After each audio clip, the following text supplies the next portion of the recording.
The woman has an IQ as high as 160, but she is only working as a cleaner.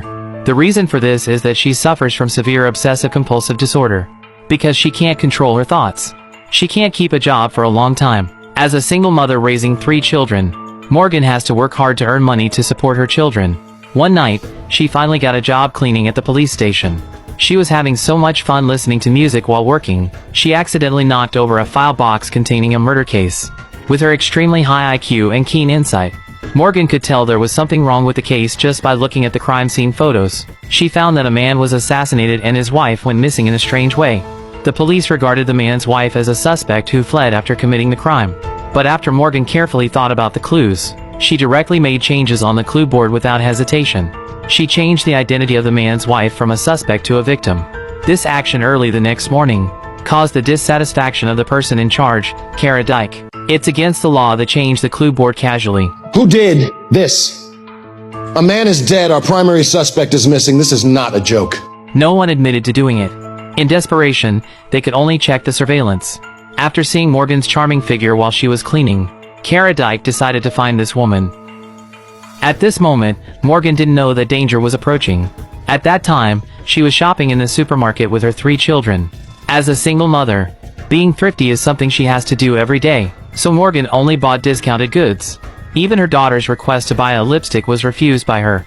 When checking out, Morgan found that the cashier was overcharging a few dollars.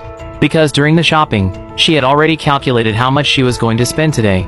She found the price was wrong. She quickly picked up the goods and checked them one by one, until she noticed that her eldest daughter had secretly put the lipstick in the shopping cart. After removing the cost of the lipstick, the cashier was shocked to find that the price Morgan calculated before was exactly right. After getting home, an unexpected guest came. Kara Dyke took Morgan back to the police station. The sheriff asked her why she changed the information on the clue board. Unexpectedly, Morgan's explanation was that she was just correcting the mistake, and she had severe obsessive-compulsive disorder. If she didn't point out the mistake at that time, she wouldn't be able to fall asleep all night. After hearing this, the sheriff directly put the files on the table. What mistakes did you see? Unexpectedly, Morgan analyzed them in an orderly manner. After a man was assassinated, the suspect was identified as his missing wife. But according to the photos taken at the crime scene, the throw pillows on the sofa were evenly arranged in an alternating color pattern.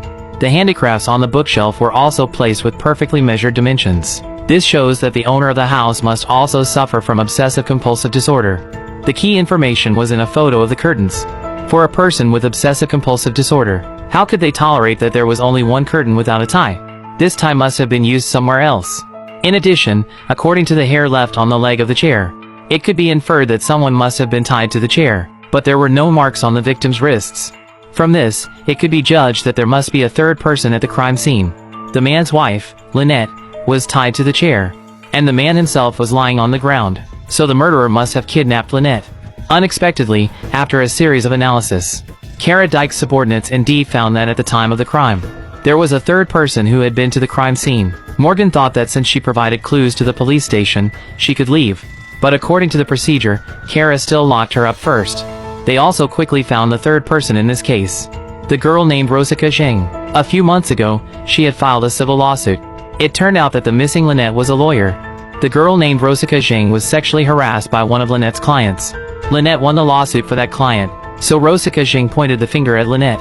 When Kara Dyke brought the girl to the police station for questioning, they learned that although she had been to Lynette's house not long ago, but on the day of the crime, she had been working at her own home and hadn't gone out at all.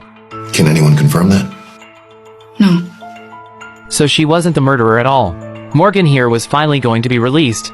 Before leaving, she saw Kara and the sheriff analyzing the evidence at the crime scene. Although she was really angry, with just one glance, Morgan could tell there was something wrong. The video has the wrong date on the timestamp.